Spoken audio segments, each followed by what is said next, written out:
ہنگامی بنیادوں پر ایک اجلاس بلایا گیا ہے اور یہ نیشنل ایکشن پلان پر مرکزی ایپیکس کمیٹی کا اجلاس ہوا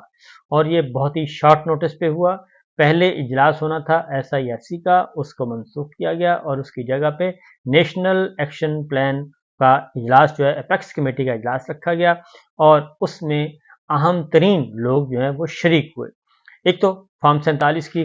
سرکار موجود تھی اور جس کا آپ کو معلوم ہے کہ جعلی سرکار ہے، جعلی نظام ہے، یہ جتنی بھی کوششیں کر لے کوئی کامیابی حاصل ہونے والی نہیں ہے، کیونکہ ان کی حیثیت، اپنی حیثیت مشکوک ہے، نہ صرف مشکوک ہے بلکہ ناجائز ہے اور ایک جعلی نتیجے کی بنیاد پر یہ سارے کا سارا سیٹ اپ قائم ہے، جس کو نہ ہی دنیا تسلیم کر رہی ہے، نہ پاکستان کے عوام تسلیم کر رہے ہیں اور نہ ہی پاکستان کا دستور اس کو تسلیم کرتا ہے۔ ہاں، ڈنڈے کے زور پر جتنا چاہیں اس کو طول کھینچ سکتے ہیں۔ اجلاس میں وفاقی کابینہ کے اہم وزراء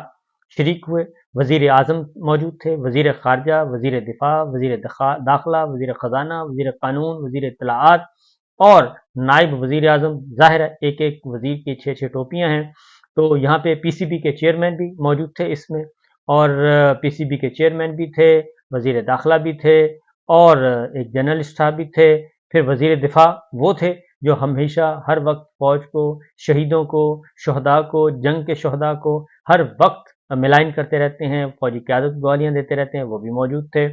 اور اس میں وزیر خارجہ بھی موجود تھے، سمدھی صاحب بھی موجود تھے، نائب وزیر اعظم صاحب بھی موجود تھے۔ تو یہ سارے کے سارے ایک فیملی فنکشن آپ کہہ سکتے ہیں۔ اور اس کے بعد پھر تمام صوبوں کے وزرائے اعلیٰ مینشن کیے گئے ہیں۔ گلگت بلتستان کے وزرائے اعلیٰ آئے ہوئے تھے، جی وزیر اعلیٰ آئے ہوئے تھے، سروسز چیف آئے ہوئے تھے، صوبوں کے چیف سیکرٹریز کے علاوہ دیگر سینئر سویلین، فوجی اور قانون نافذ کرنے والے اداروں کے افسران نے شرکت کی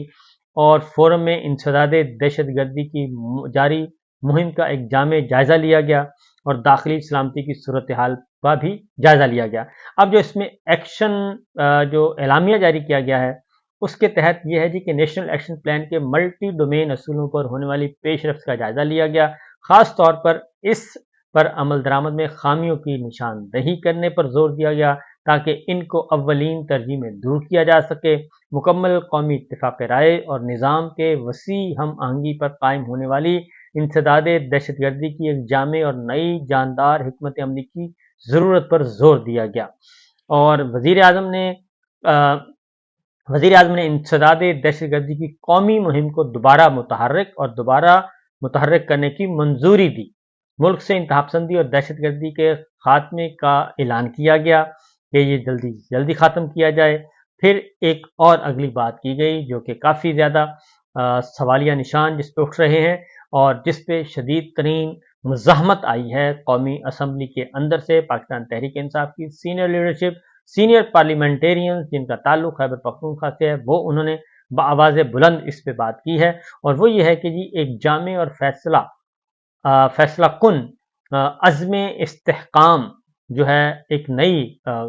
جیسے آپریشن ضرب عضب ہوا تھا، رد الفساد ہوا تھا، تو اب ہے جی عزم استحکام، آپریشن عزم استحکام کا اعلان کیا گیا ہے اور اس میں انتہا پسندی اور دہشت گردی کے خاتمے سے نمٹنے کے لیے کوششوں کے متعدد خطوط کو مربوط اور ہم آہنگ کرنے کی ذمہ داری اس کو سونپی گئی ہے۔ عزم استحکام کے تحت سفارتی سیاسی دائرہ کار میں علاقائی تعاون کے ذریعے دہشت گردوں کے لیے آپریشنل جگہ کو کم کرنے کی کوششیں تیز کی جائیں گی۔ مسلح افواج کی تجدید اور بھرپور متحرک کوششوں کو تمام قانون نافذ کرنے والے اداروں کی مکمل حمایت سے بڑھایا جائے گا۔ جو دہشت گردی سے متعلق مقدمات کی مؤثر کارروائی میں رکاوٹ بننے والے قانونی خلا کو دور کرنے کے لیے مؤثر قانون سازی کے ذریعے بااختیار ہوں گے اور انہیں مثالی سزائیں دی جائیں گی۔ اس مہم کو سماجی اور اقتصادی اقدامات کے ذریعے مکمل کیا جائے گا، یعنی ایک نئے فوجی آپریشن کی بات کی جا رہی ہے اس جو اعلامیے میں۔ اس مہم کو سماجی اقتصادی اقدامات کے ذریعے مکمل کیا جائے گا جس کا مقصد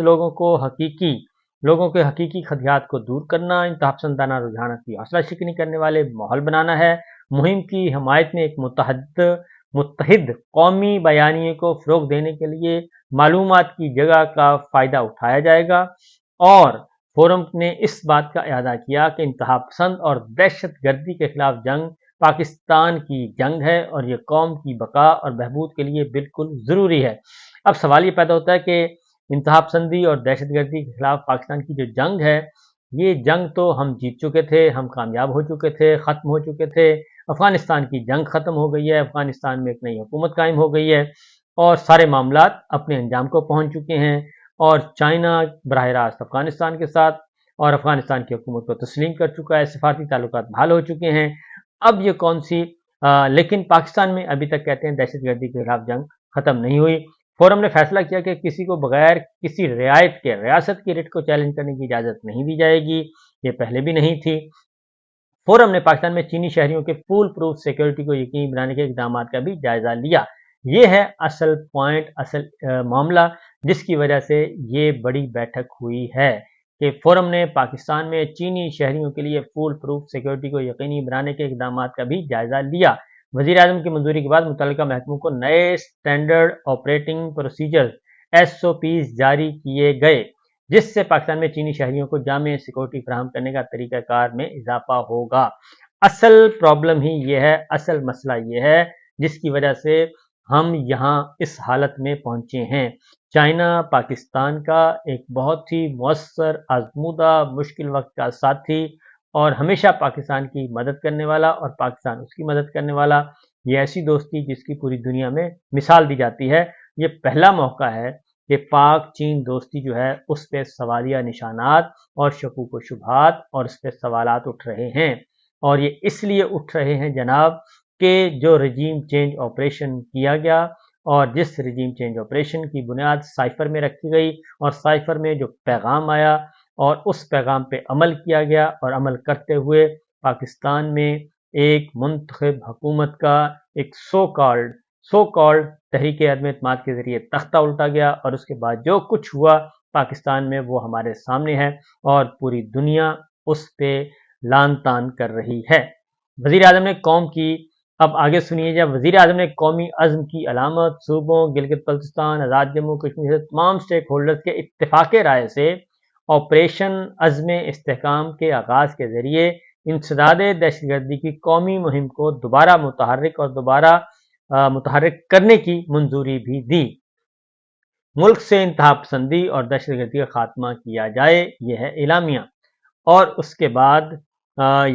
یہ فیصلہ فرمایا گیا ہے سیاسی اور سفارتی دائرہ کار میں علاقائی تعاون کے ذریعے دہشت گردوں کے لیے آپریشنل جگہ کو کم کرنے کی کوششیں تیز کی جائیں گی۔